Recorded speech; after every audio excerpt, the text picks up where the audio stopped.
absolutely outstanding. I now want to introduce our final early career investigator lecture of the day, which will be given by Dr. Professor Yannick Benoit. Professor Benoit is Assistant Professor in the Department of Cellular and Molecular Medicine and School of Pharmaceutical Sciences in the Faculty of Medicine at the University of Ottawa. Professor Benoit was selected by Drs. John Dick and Dr. Stuart Orkin for his research on the epigenetic mechanisms affecting cancer stem cells in colorectal tumors. So please, let's welcome Dr. Benoit.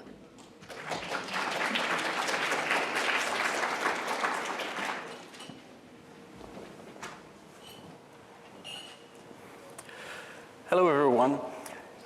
First of all, I would like to thank the Gairdner Foundation for giving me this opportunity to be here today and to present how two of this year's laureates of the Gairdner Awards positively influenced my career path as a scientist. So I want to start with this picture of me when I was at the very beginning of my journey as a Ph.D. student at the University of Sherbrooke. At that time, I was working on a research project involving some key transcription factors, including GATA transcription factors, by the way, and their role in the differentiation process of human intestinal epithelial cells. And through my readings, I bumped into the great work of Dr. Stuart Orkin during his stem cell biology phase, I would say, based on what he just told us earlier. So Dr. Orkin's work was oriented on specific chromatin regulation mechanisms, including the polycomb repressive complex 2, and its role in maintaining a balance between self-renewal and differentiation in embryonic stem cells as well as in blood cells. And this concept, I applied it to my current work, and this led to interesting papers which inspired me to pursue a first postdoctoral fellowship at the Weill Cornell Medical College in New York City, where I kept on working on these epigenetic and chromatin regulation mechanisms, but this time in the progression of colon cancer. And this is where I got more and more interested by a concept that was developed through the outstanding career of Dr. John Dick, the concept of cancer stemness and hierarchical cellular organization within a tumor. So not all the tumor cells are equal. In fact, there's a hierarchy that is governed by a small population of cancer stem cells. And these have critical functions such as self-renewal and tumor initiation capacity. So at that time, I was starting to think about my own independent research program, and I wanted to put a translational component into it. So I wanted to go and learn more about drug discovery. And then I came back to Canada and joined the lab of Mick Bhatia at McMaster University, where I started to study stem cell-based assays that could be incorporated into drug screening assays. And then I wanted to develop as an independent program a drug discovery endeavor, I would say, where I would find new therapeutic tools to target cancer stem cell populations within colorectal tumors, but by aiming specific chromatin regulatory pathways. And this is what I'm doing since 2017 at the University of Ottawa. So in my lab, we are interested in several chromatin regulation pathways and their role also like in cancer stem cells. One of these pathways is the role of the histone methyltransferase G9A, which is overexpressed in a certain subset of colon tumors. And we've shown last year that G9A is important for pluripotent-like identity and tumor-initiating functions in colorectal cancer.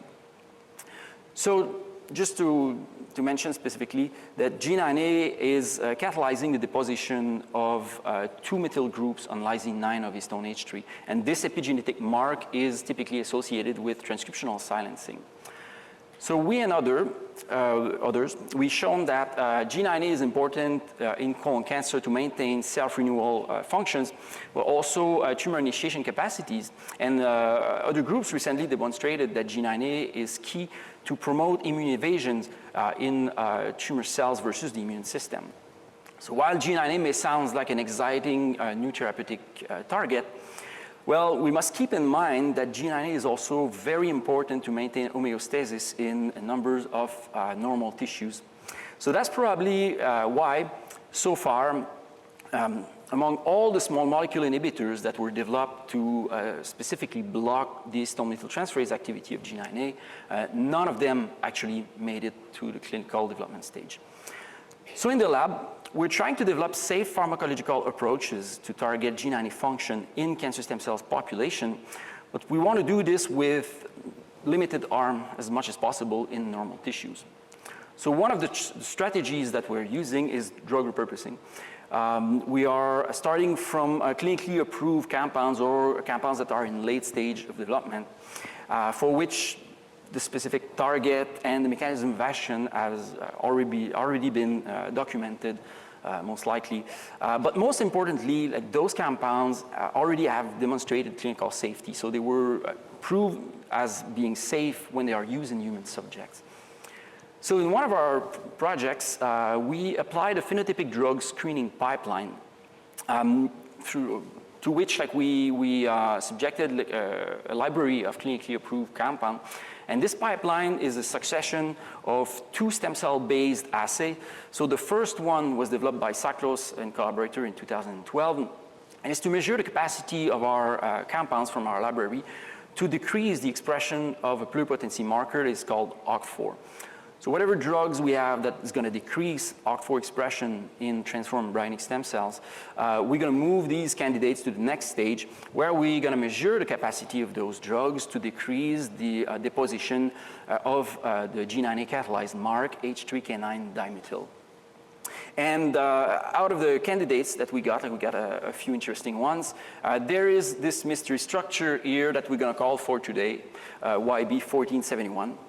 So YB1471 is not only decreasing OCT4 expression in transformed embryonic stem cells, but it's also simultaneously decreasing H3K9 dimethyl.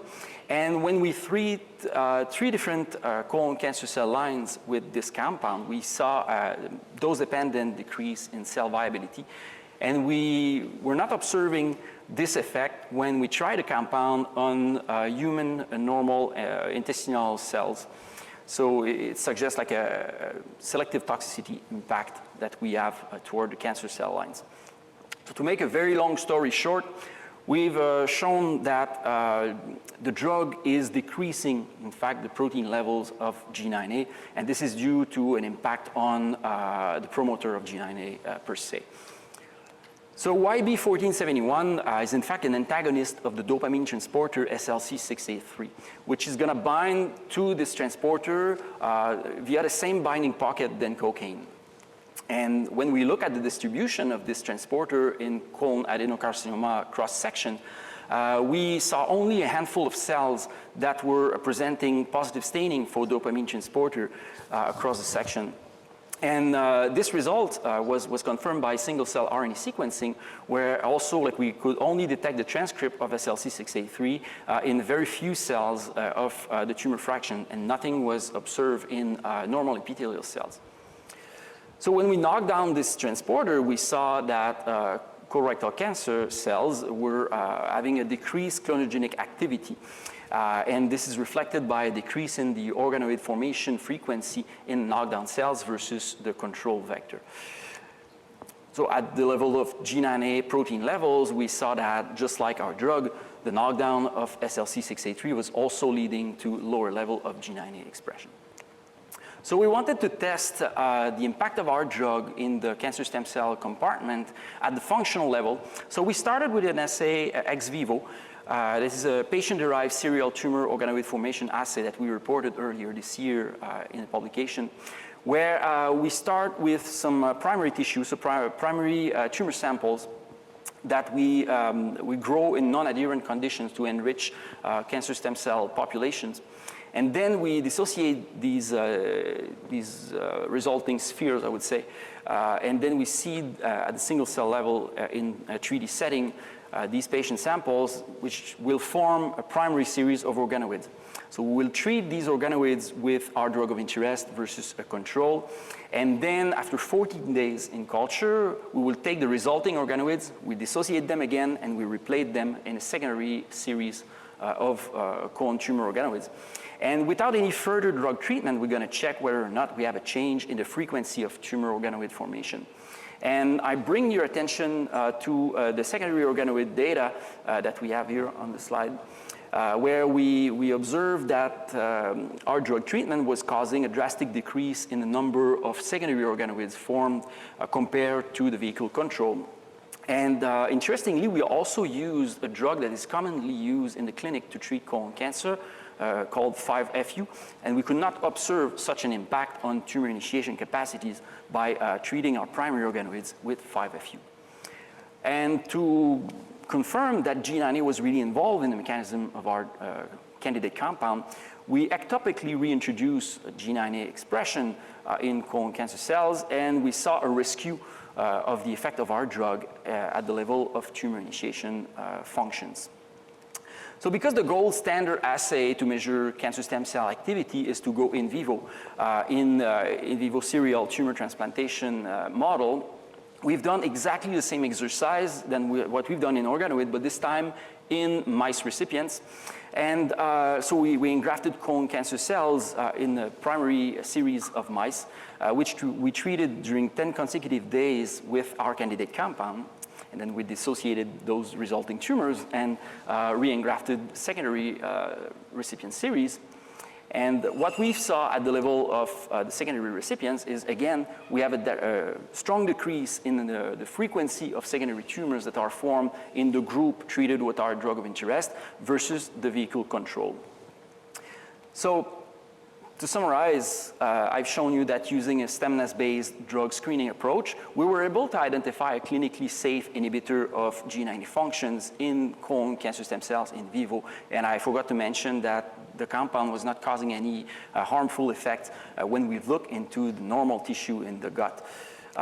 Also, our multiparametric screening strategy, as I presented it earlier, did not only highlight a new therapeutic tool, which would be our drug, but it's also pointed toward an unexpected potential new biomarker and new druggable target in colon cancer stem cells.